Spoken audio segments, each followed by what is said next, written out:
कि भारतीय जनता पार्टी के अगर नेता होते तो आज यहाँ पर मुख्यमंत्री के साथ तमाम मंत्री खड़े होते। विपक्ष के नेता हैं, विपक्ष के नेताओं का वो सम्मान करना नहीं चाहते हैं। विपक्ष का मतलब ये नहीं है कि दुश्मन हो गए उनके। क्या दुश्मनों की तरह व्यवहार हो रहा बिल्कुल निश्चित रूप से काम कर रहे आपके साथ क्या हुआ? हैं। देखिए, मेरे साथ तो कुछ कसर नहीं है, मेरे पास 1 इंच जमीन वैध भी नहीं है। नहीं, आप तो सड़क के लिए ज्यादा सड़क पे अभी सदस्यता अभियान चल रहा है। ये तो पार्टी में कुछ ठीक नहीं चल रहा लग रहा है। देखिए, माननीय रामगोपाल जी मिलने के लिए गए थे, उनका मिलना सही था। आजम खां को जेल के अंदर बंद किया गया, उनको बी क्लास नहीं दिया गया। सरकार जो चाहे वो करवा सकती है, हमको जेल जाने से कोई डर नहीं है। 3 साल से ज्यादा सजा हो जाएगी तब तो आपकी सदस्यता भी खतरे में आ कैसे हो जाएगी? कोई गवाही नहीं आएगा, कोई गवाही नहीं है। आपको विश्वास है कि उनको कुछ सबूत नहीं मिलेगा? जब हमने कोई गुनाह ही नहीं किया है तो कोई गवाही क्यों दे? तो काली मुकदमे निकाल सकते हैं, मुकदमे निकाले, हम डरते नहीं हैं। अब आप बताइए, सुप्रीम कोर्ट का चीफ जस्टिस रिटायर होने के बाद अगले दिन भारतीय जनता पार्टी का एमपी क्यों हो गया? आज सरकार दुश्मनों का व्यवहार कर रही है।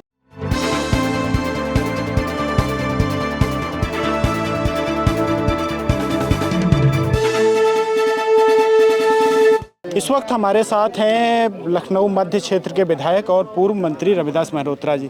रविदास जी, आज जनेश्वर जी की जयंती है, पहले जनेश्वर जी के बारे में क्या कहेंगे? समाजवाद के वो पुरोधा थे, परम आदरणीय जनेश्वर मिश्रा जी पूरे जीवन समाज के दलित, पिछड़े वर्ग के लोग, कमज़ोर वर्ग के लोगों के लिए संघर्ष करते रहे हैं। कि ये एशिया का सबसे बड़ा पार्क है और इस पार्क के अंदर इतनी विशाल मूर्ति लगी हुई है, जो कई बार केंद्र के मंत्री रहे, संघर्ष के प्रतीक रहे, लेकिन आज प्रदेश सरकार के एक मंत्री को भी फुर्सत नहीं है कि वो यहाँ पर आकर के एक फूल चढ़ा दे। क्या कारण मानते हैं इसके? इसलिए कि भारतीय जनता पार्टी के अगर नेता होते तो आज यहाँ पर मुख्यमंत्री के साथ तमाम मंत्री खड़े होते। विपक्ष के नेता हैं, विपक्ष के नेताओं का वो सम्मान करना नहीं चाहते हैं। और जिन्होंने पूरा जीवन अपना त्याग से, तपस्या से भरा हुआ जिनका जीवन था, उससे बड़ा नेता कोई प्रदेश के अंदर इनसे बड़ा नहीं हुआ है।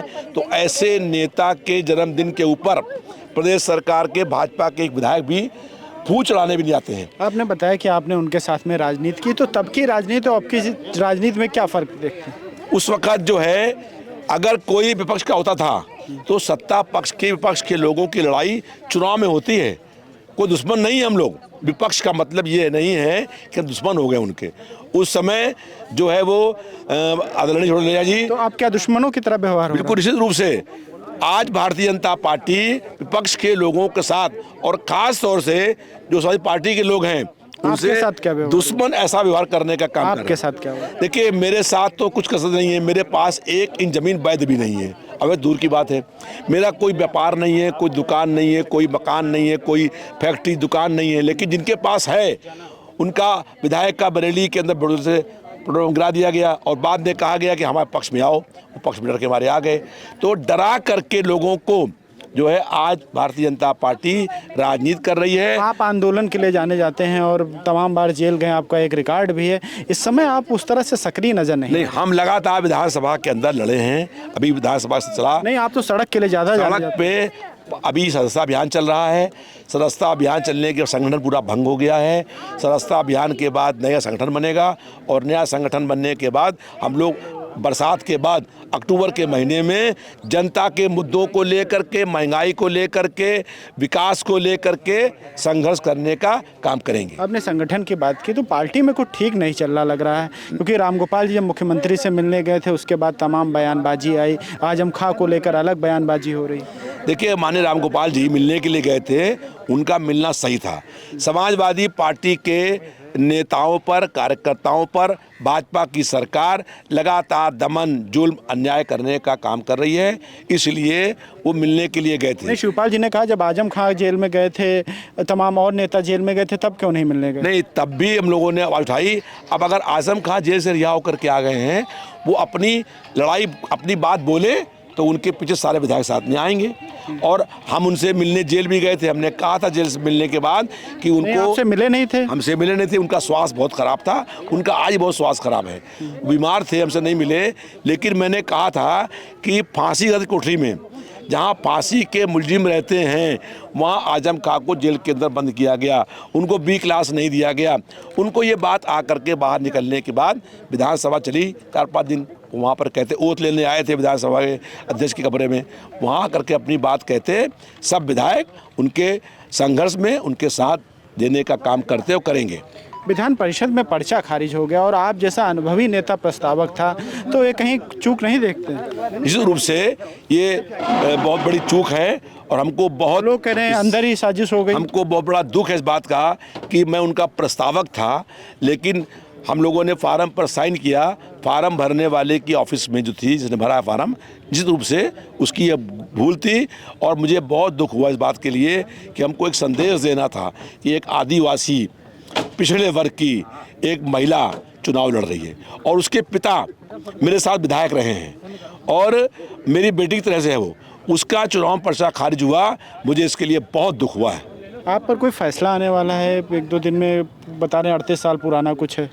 देखिए, हमारे खिलाफ राजनीतिक मुकदमे हैं, सरकार जो चाहे वो करवा सकती है, हमको जेल जाने से कोई डर नहीं है और हम जनता सरकार का दबाव है जो अभी आप पूछ रहे थे, केवल मेरे ऊपर राजनीतिक प्रदर्शन के मुकदमे हैं और आंदोलन के मुकदमे हैं। तो न्यायपालिका पर भी सरकार का दबाव है क्या? निश्चित रूप से जो है वो जज कौन नियुक्त करता है? सुप्रीम कोर्ट का। सुप्रीम कोर्ट का जज चीफ जस्टिस कौन बनाता है?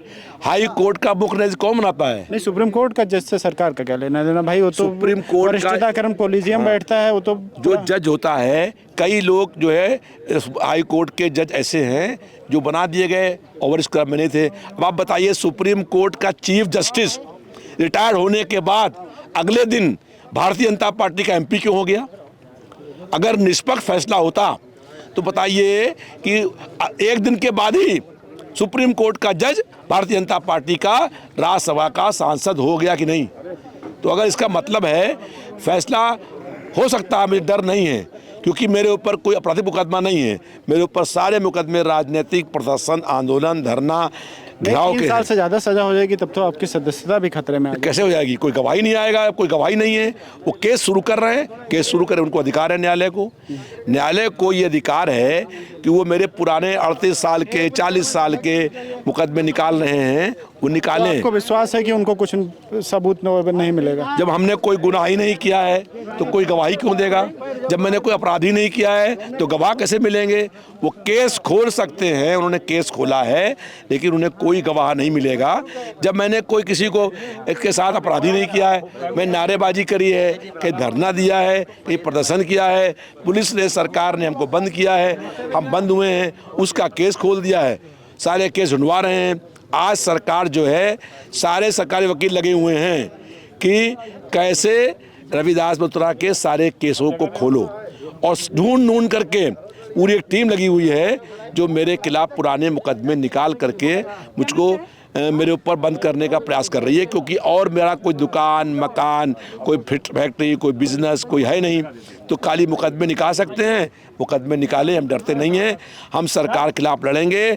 आज सरकार दुश्मनों का व्यवहार कर रही है, जैसे हम विपक्ष के हैं, विपक्ष का मतलब दुश्मन नहीं होता है, विपक्ष का मतलब होता है सरकार की गलत नीतियों का विरोध करना, और वो हम करेंगे जो है, चाहे कुछ भी हो जाए। हम इनसे डरने वाले नहीं हैं। हम सड़क से लेके और विधानसभा के अंदर और मुख्यमंत्री के सामने भी अपनी बात करने का हमने काम किया और करेंगे।